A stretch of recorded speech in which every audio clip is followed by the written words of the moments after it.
We're going to have a little bit of a theme here for the first couple of videos today, and we're going to have the downfall of the Democrat Party.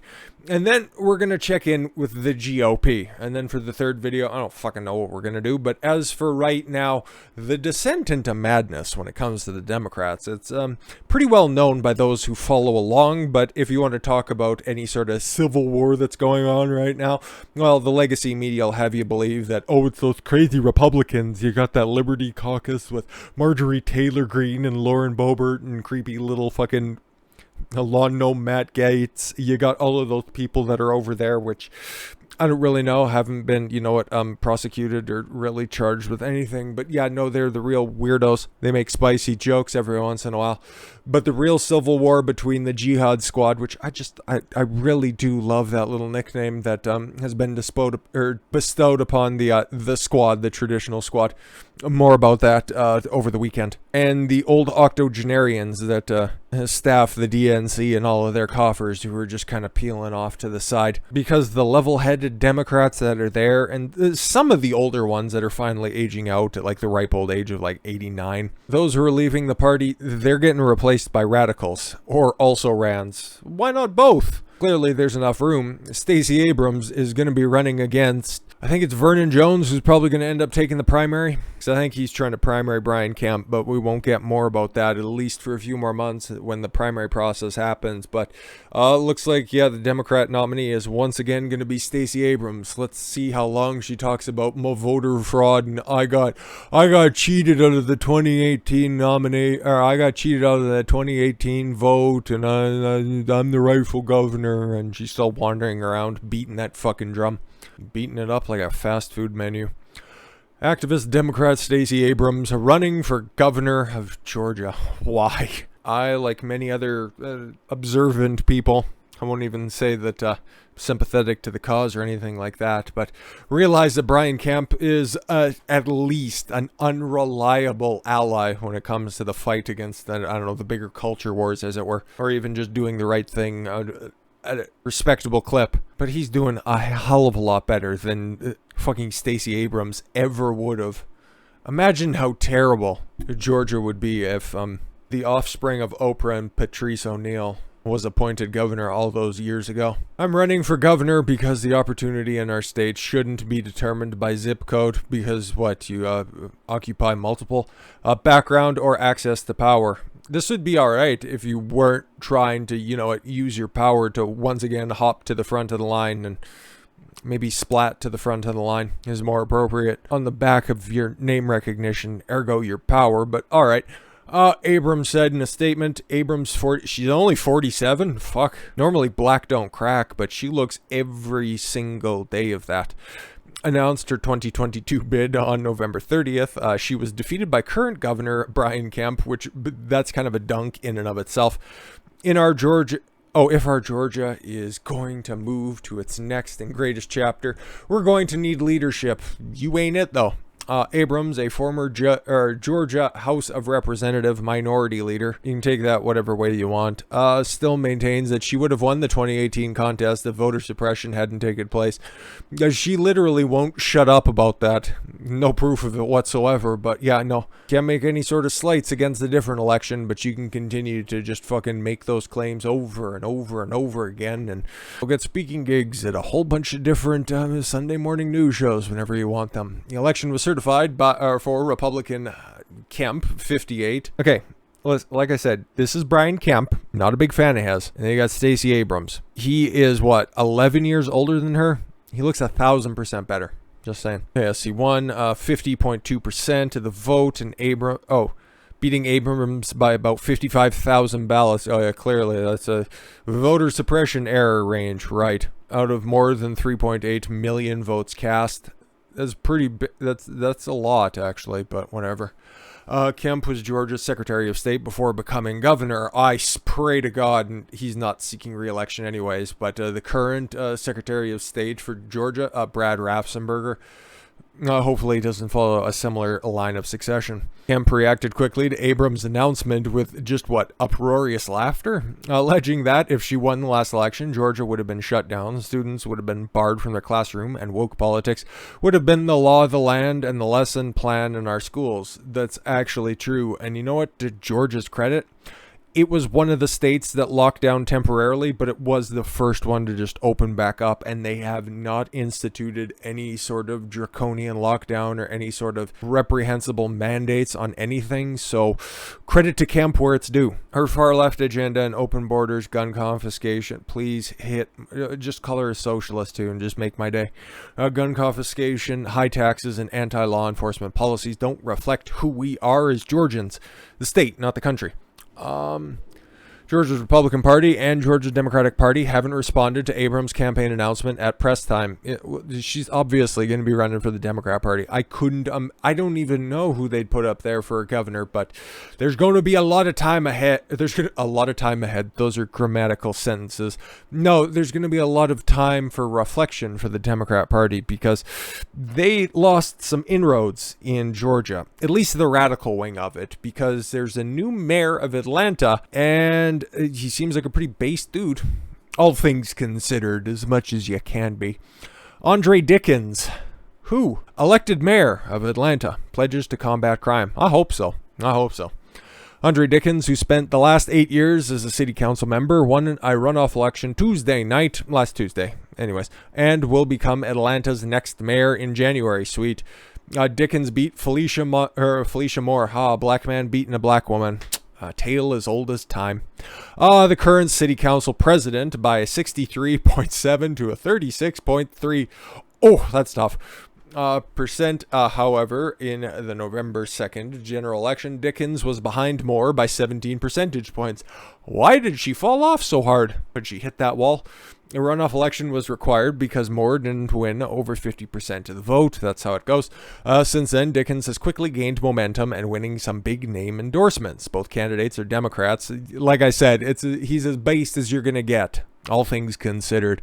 Mayors in Atlanta have traditionally been Democrats. No Republican has gained office since 1879. Okay? Christ on ice. Current mayor Keisha Lance-Bottoms, bye bitch, announced in May that she wouldn't seek a second term for multiple failings, which we've documented.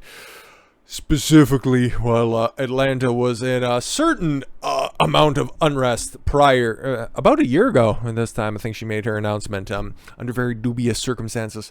Atlanta influences everything. All right then. Dickens said during his victory speech Tuesday night, and it's time that we use that influence to make some real change. Don't say social change. Already tried to gas you up here, buddy. Atlanta needs to show the world that we are leading, and we are leading on public safety, on criminal justice reform, and leading on affordable housing and eliminating the inequity we have. You're a majority black city, but okay. Dickens has pledged to counter a spike in crime by hiring more police officers. That sucks. Arresting gang leaders. Oof. I hopefully you have a good life insurance policy, and implementing community policing. We cannot have a prosperous Atlanta unless it is uniformly safe place to live, work, and raise a family, Dickens said in a campaign website. In her concession speech, Moore called her voters to support Dickens. Oh, that's nice. That there's no division tonight between Dickens and Moore camp because we're all Camp Atlanta. That's actually pretty nice. I won't make the jokes that I was thinking. The two candidates' policies share a lot of similarities. Both labeled themselves as progressive leaders, except for one was probably just using that for votes, but we'll see. Time will tell. Both pledged to hire more police officers, provide more jobs, and increase affordable housing. Both oppose the separation of Buckhead from the city. Don't know what that means. They're going to tell us. Buckhead is the wealthiest neighborhood in the city and contributes a considerable amount of tax revenue.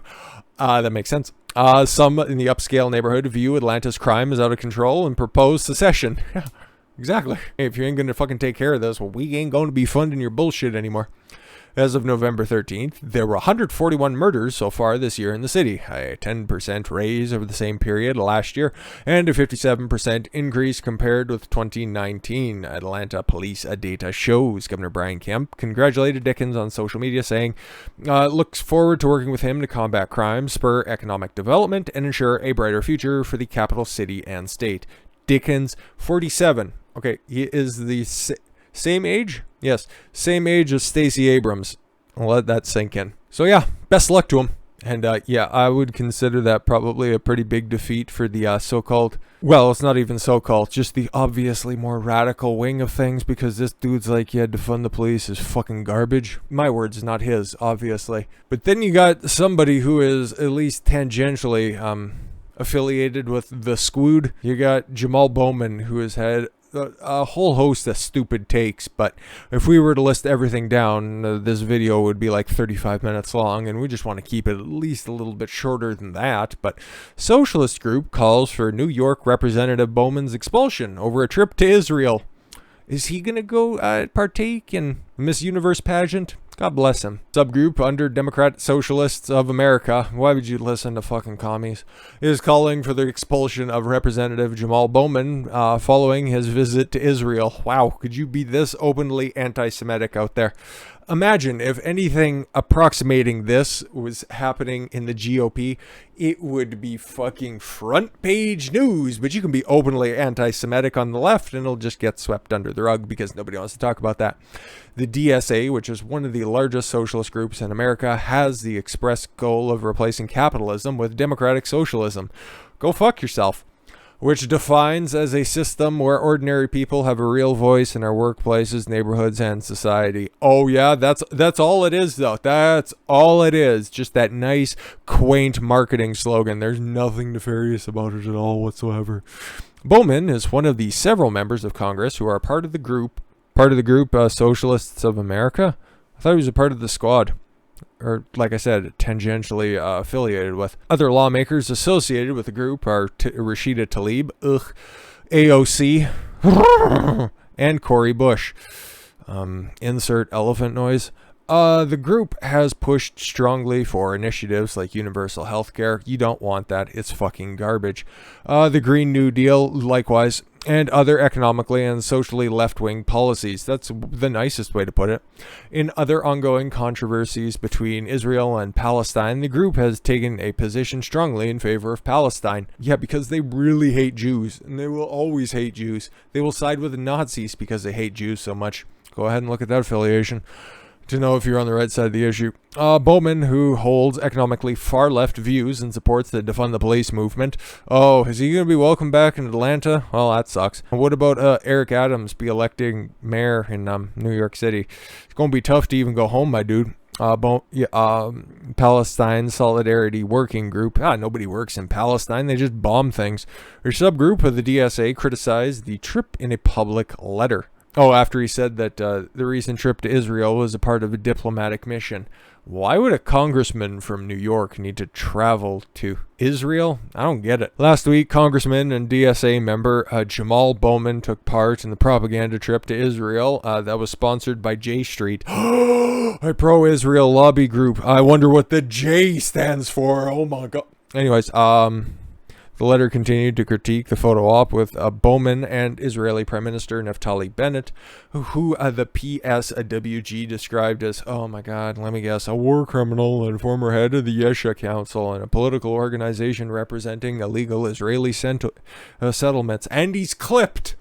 The letter denounced the sponsor of the trip, J Street, as a Zionist propaganda organization.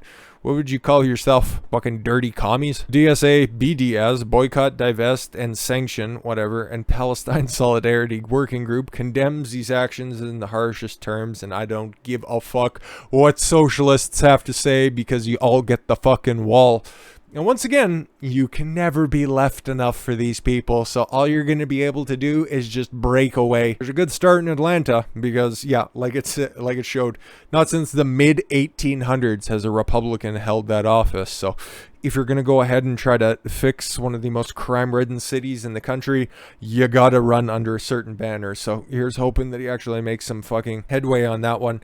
And you know what? Hey, if Vernon Jones ends up getting the nominee to be governor of Georgia, here's hoping that they're also stupid enough to rerun Stacey Abrams, who definitely would have 100% won if there wasn't voter suppression in 2018. Fuck off. Let's talk about the GOP side of things, because they got a a really weird nominee to replace somebody else who was running for the soon-to-be vacant Senate seat that's currently held, I think, by Pat Toomey. So Rhino's getting replaced, and it was going to be somebody who got really fucked in 2020, who stepped down, and then he's getting replaced by somebody who I didn't expect to see running, but we're going to see what's going on next over there on the right. But with that said, thank you all very much for the gift of your time. I've been Don Consuelo. I want you to follow your gut and get after it. Take care, everyone.